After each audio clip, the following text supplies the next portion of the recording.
8 oras tayo karaniwang nagtatrabaho. Buong araw hindi ka nakakita ng liwanag eh. Buhay ka pa, inilibing mo na yung sarili mo sa loob. Pero paano kung ito ang opisina mo?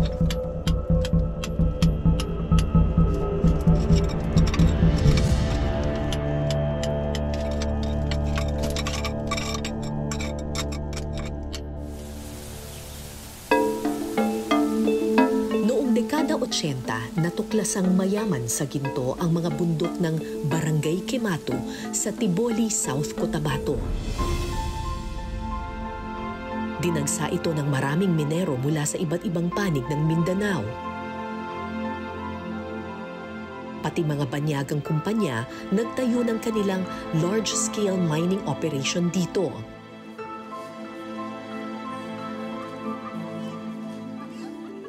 Makalipas ang 4 na dekada, ngayon lang nakuha ng mga katutubong Tiboli ang karapatang makapagmina sa kanilang sariling lupa. Patuloy silang naghahanap ng ginto, sinisimot kung anuman ang naiwan pa. Kailangan maaga kami sa minahan. Una na kami. Wala na, baka maraming makuha ng ginto.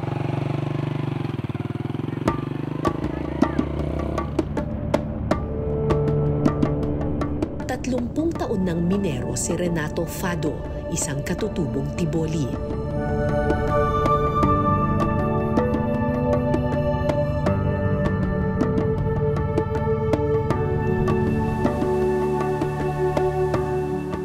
Dating magsasaka, pumasok siya sa pagmimina nang magkaroon siya ng sariling pamilya. Kaysa magsasaka po, ang kita sa 3 buwan bago ka mag-harvest, mag-ani, i-compare ko lang sa pagmina ko, ang 3 buwan makita ko lang sa 1 buwan o 3 linggo lang sa minahan. Pero ang problema, delikado. Yun lang ang problema. Pero hindi ko na yan iniisip, pagpakapira lang. Ilang oras po ba kayo nasa loob ng tunnel? Minsan, 5 oras o abutan pa kami ng 8 oras. 8 oras sa loob ng tunnel? Oo. Hindi ka makakita ng araw. Walang liwanag. Maliban lang sa ilaw mo na dinala mo. Anong oras kayo nagpasok? 8. 8 o'clock? 8 o'clock. Tapos, labas kami alang 5 o'clock. Hindi na kayo nakakita ng liwanag niyan? Lahat buong araw at buong gabi. Gabi lang. Dilim ang makita mo. Dakila namin Panginoon, nagpasalamat po kami kay ikaw protection sa matagos sa kanamo. Bago ako pumasok, ma'am, magdasal po ako nga, Lord, ikaw na ang bahala sa buhay ko kasi wala akong magawa kung wala ikaw sa pabuhay ko.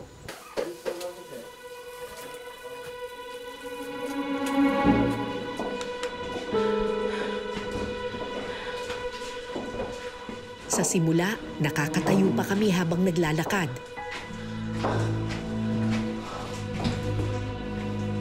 Pero habang lumalalim, mas nagiging malinaw ang hirap na aming gagawin. Malamig pala dito, no? Kung nakikita ninyo ito, ayan. Yan po yung blower nila. Yan yung nagsusupply ng hangin sa loob kasi ngayon, nakakahinga pa tayo ng ayos, pero mamaya, pag doon na sa kaloob-looban ng tunnel, medyo manipis na ang hangin.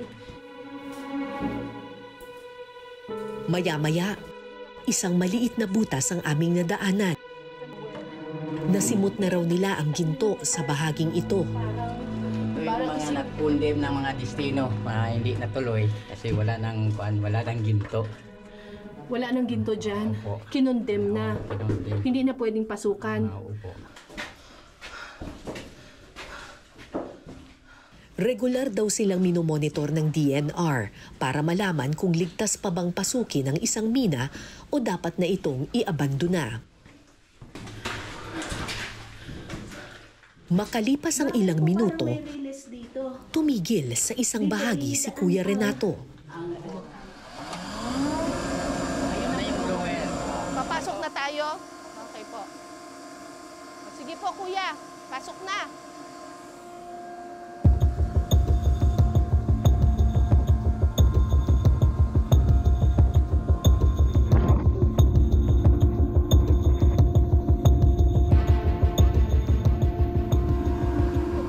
Sus, kalalim! Wow, ang lalim ay! Sige, sige, kaya yan.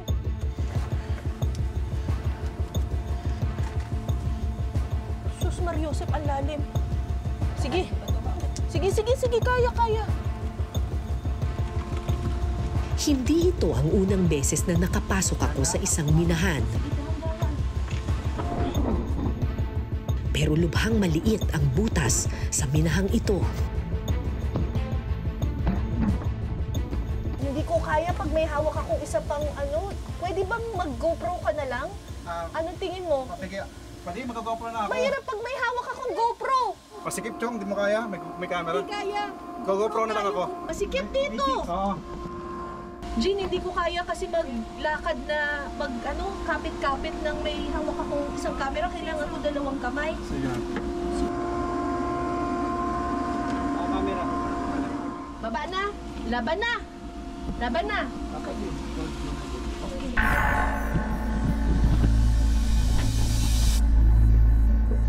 Pasikot-sikot ang daan sa loob. Matalas ang mga bato, masikip at kailangan mong gumapang para pagkasyahin ang iyong sarili. Kaya dinodoble mo ang damit mo para? Kasi masasaktan talaga, matalas ang mga bato. Opo. Okay.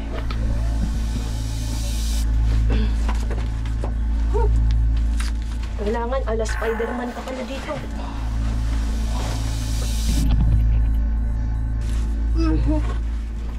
Mahirap kumilos dito. Hindi ko alam kung advantage ba yung maliit o yung malaki. Yung matangkad o yung pandak. Kasi kapag matangkad ka, nakakakapit ka sa mga bato-bato ng mas mabilis. Pero pag matangkad ka rin, nauumpog ka rin. Tingnan natin ito. Saan pupuntahan?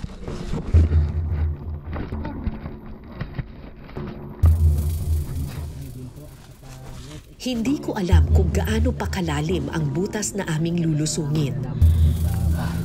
Madaling dapuan ng takot at kaba dahil pakiramdam mo walang katapusan ng pasikot-sikot sa ilalim ng lupa.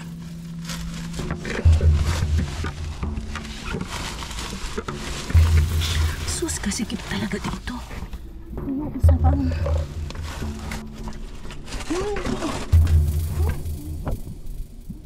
Malalim pa pala to. Oh my God.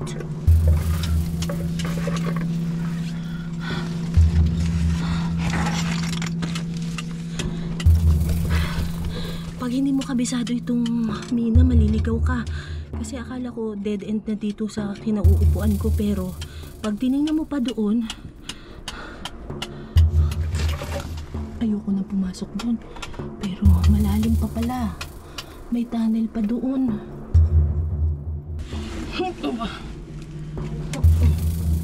Makalipas ang ilang minuto, So, naabot na natin yung dulo ng destinasyon natin. pagdating sa ilalim, diretso sa pagtitiktik at pagtitibag ng bato si Renato.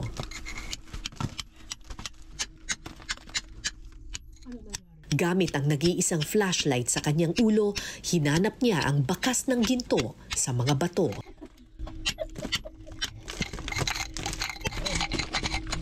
Paano niyo po nalaman na meron pong ginto dito? Ito yung mga ma'am, may mga guide kasi ito yung main bina niya. May bulawan dyan? Po, minsan kakapit to sa bato. Ah, may ginto dyan? Kita niyo? Ayan, ginto yan? Hindi pa po. Ah, hindi pa. Pero kumbaga may kasamang ginto to. Kumbaga buhay na bato. 30 years na kasing nagmimina tong si Kuya Renato, kaya kabisado na niya yung itsura ng ng bato na may bulawan. Masikip, madilim at manipis ang hangin sa ilalim. Hindi ko alam kung paano sila nakakatagal sa ganitong lugar. Hindi naman ako nag-iisa. Minsan lang ako nag-iisa pag may yung kasama ko. Pero ang sikip-sikip po dito lang kayo, hindi kayo aakyat? Hindi, nababaon naman ako. Dito na rin kayo kakain? Yung mga makain lang ang mga tinapay. Hindi na kayo pagkain. lalabas? Hindi na. Wala. Pagod na kasi pag maglabas ka na Maraming pasikot-sikot sa loob ng mina. Bawat isang minero may sariling butas na halos iisang tao lang ang kasya. So makikita ninyo, pagbaba mo dito sa shaft na to, merong dalawang pupuntahan. Pwedeng dito, kung nasaan nakapwesto si Kuya Renato, or pwede dito sa kabila, doon. Diyan naman nakapwesto yung kasamahan niya.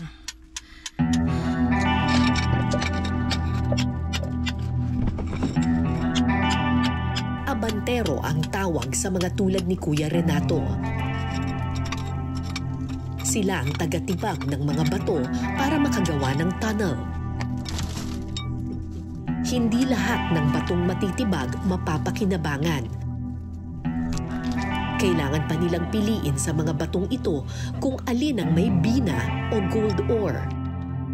Mga bato na kinakapitan daw ng ginto. Iipunin nila ang mga batong ito sa mga sako. Kuya, ilang sako ang kailangan mo mabuo sa isang araw?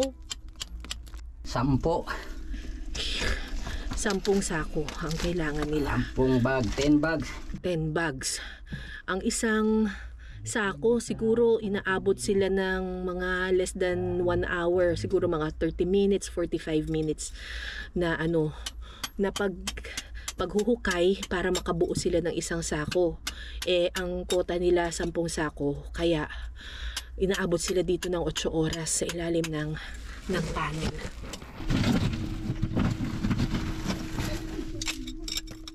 Habang nagtatrabaho si Kuya Renato, napansin kong marami ng sakong nakapaligid sa kanyang pwesto. Kung nakikita po ninyo dito, may mga sako-sako po dito ng bato. Ayan. Yung mga sako-sako ng bato na yan, yan naman ang kukunin ng mga atrasero. Yung mga atrasero, kailangan matikas ang katawan nun kasi magbubuhat siya ng siguro mga ilang kilo ba itong isang sako na to. 15 yan Mga yan, yung mga 15 kilos. Habang nagtitiktik kami sa ilalim, mano-mano namang kinakarga ng mga atrasero sa itaas ang mga sako ng bina. 9 pesos ang bayad sa bawat sakong kanilang mabubuhat.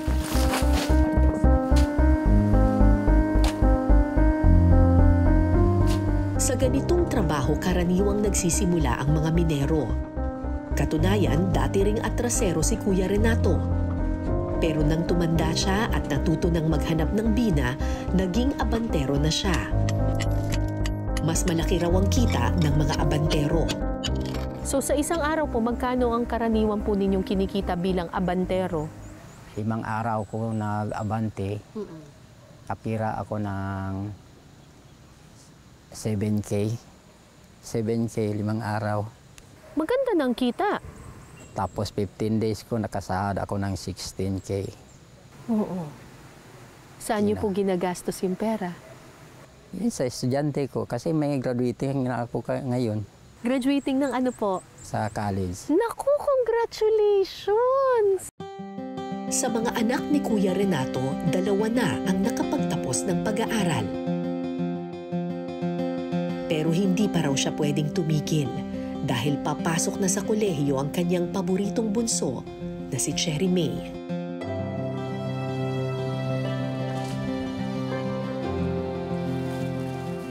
Si Cherry May ang bunsong babae sa pamilya Fado. Masipag, mapagmahal,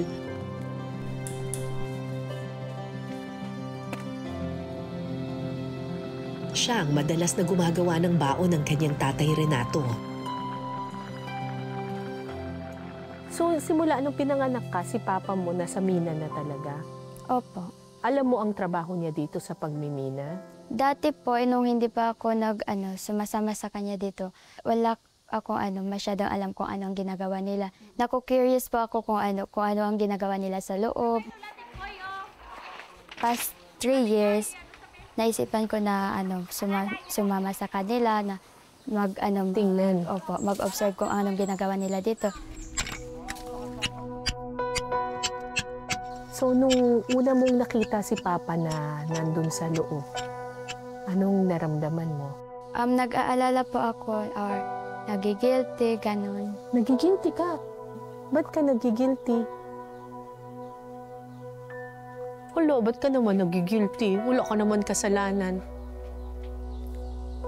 Akala ko kasi madali lang yung ginagawa nila dito. So, nung nakita ko na lang siya, ang pawis niya, ganun pala kahirap yung trabaho nila dito as miners. Tsaka yung mga pera na nakukuha nila, dugot pawis pala yung source nila. So, nung nakita mo na ganun pala kahirap, Inisip ko na magtipid, maggagamitin ko na lang yung pera pag kailangan ko. Simula noon, nagdesisyon si Cherry May na tulungan ng ama sa pamamagitan ng pagiging unawera. Mula sa salitang hunaw na ang ibig sabihin hugasan, trabaho ng mga unawera na hugasan ng bawat isang bato para mas madaling makuha dito ang ginto.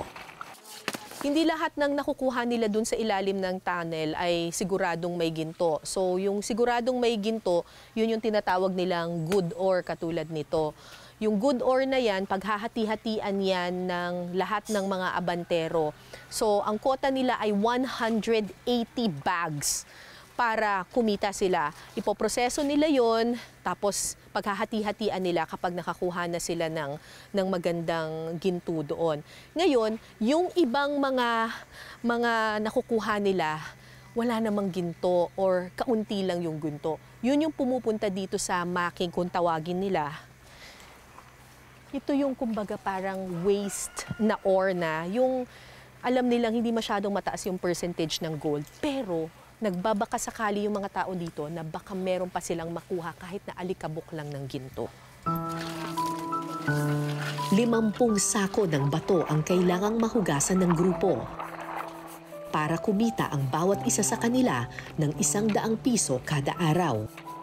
Ginagawa ko po yun kasi sa pang-allowance ko sa school and may ibang babayarin. So for na din ng assistant for sa pag-aaral at saka tulong ko na rin sa sa papa ko kasi tatlo kami nag-aaral tapos sabay-sabay kami.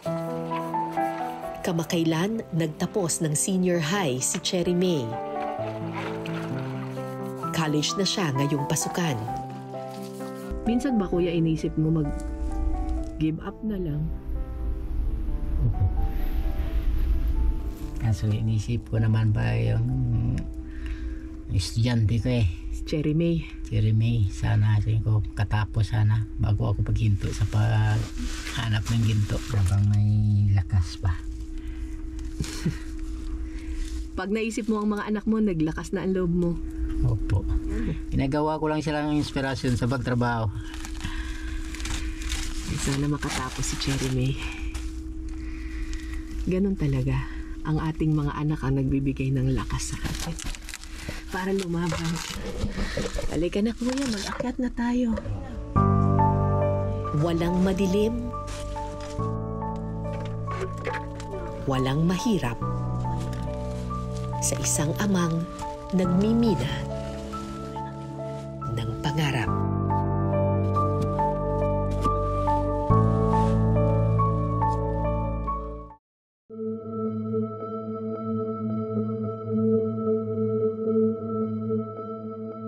Matagal ng issue sa Pilipinas ang pagmimina. Matagal na itong tinututulan dahil sa masamang epekto nito sa ating kalikasan. Ilang beses na ring tumambad sa atin ang peligro nito sa mga minero, mga aksidente sa loob ng minahan at mga batang nakikipagsapalaran.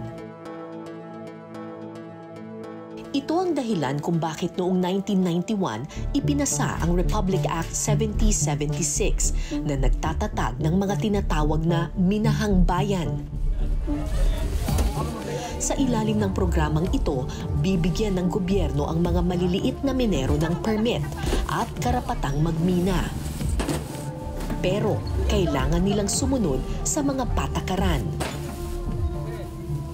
Dahil sa batas na ito, ipinasara ng DNR South Cotabato ang mga iligal na minahan sa Quematu, pati ang malalaking minahan ng mga dayuhan.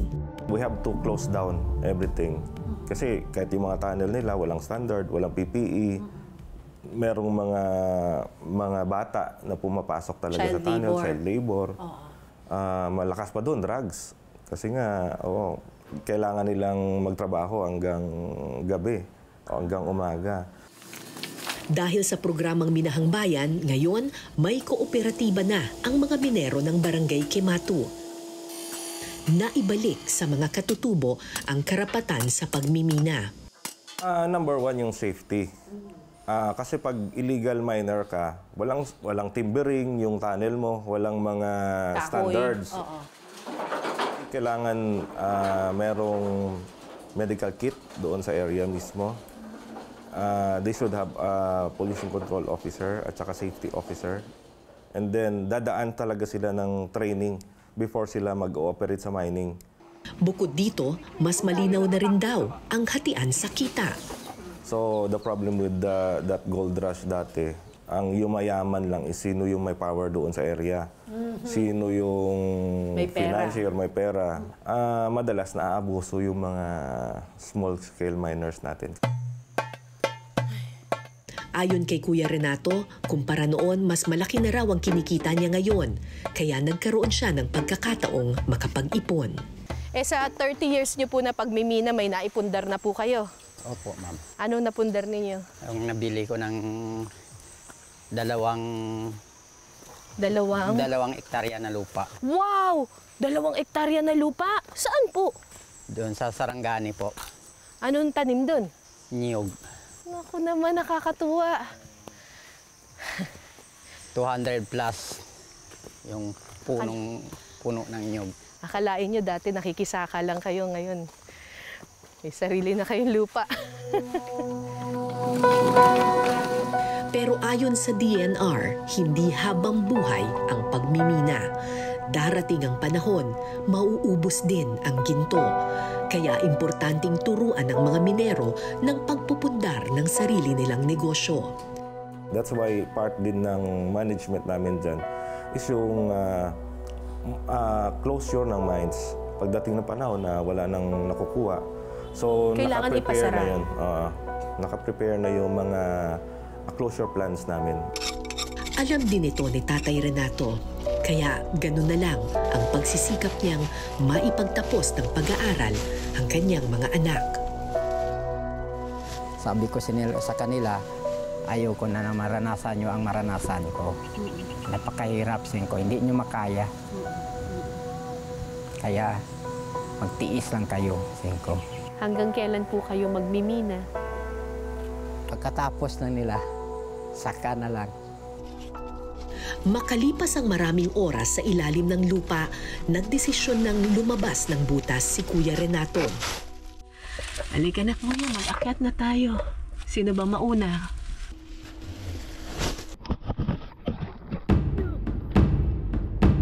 Pero kung anong hirap pababa, ganun din ang hirap sa paglabas sa butas. Sige, sige.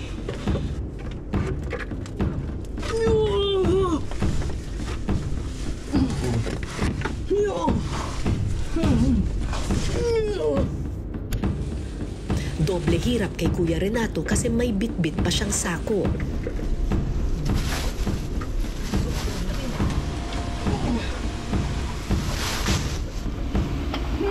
Sige po. Ay, salamat! Nakatayo na po kami!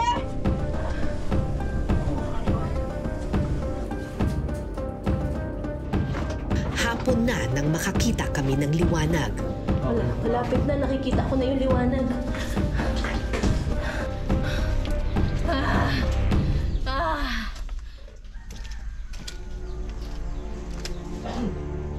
Tatlong dekada ng minero si Kuya Renato. Naghahanap ng ginto sa ilalim 8 oras sa dilim. Sana nga ang mga pulbos ng ginto sa kanyang palad ang tutupad sa pangarap ng kanyang mga anak. Nag-promise ako na kailangan kong makapagtapos, kailangan kong mag-persige, ganun po. Kasi alam ko yung hirap nila dito sa trabaho nila at saka nag-promise din ako na kailangan kong tapusin yung pag-aaral ko para sa susunod na araw o pag successful na ako naman po yung magtatrabaho para sa kanila. Para hindi na po sila mahihirapan.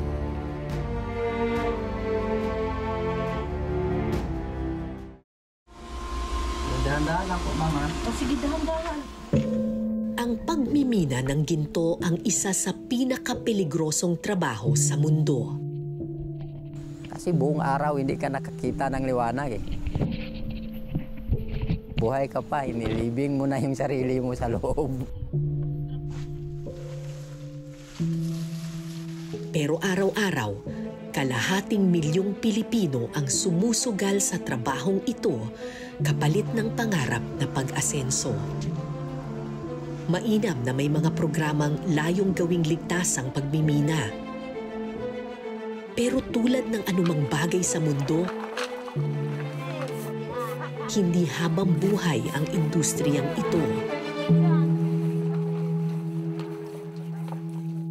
Mauubos ang ginto sa minahan. Makakalbo ang kagubatan. Dahil may hangganan ang kayang tanggapin ng kalikasan. Bago pa maging huli ang lahat, sana mabigyan sila ng alternatibong kabuhayan. Sana mabigyan sila ng karapatan sa lupang tinubuan. At sana mailapit sila sa edukasyon at sa kanilang mga simpleng mithiin. Para wala ng ama ang kailangang magtiis ng 8 oras sa dilim. Ako po si Cara David at ito po ang Eyewitness.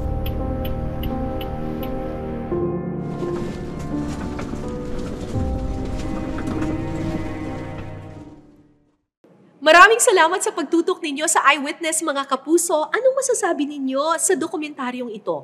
I-comment nyo na yan. Tapos mag-subscribe na rin kayo sa GMA Public Affairs YouTube channel.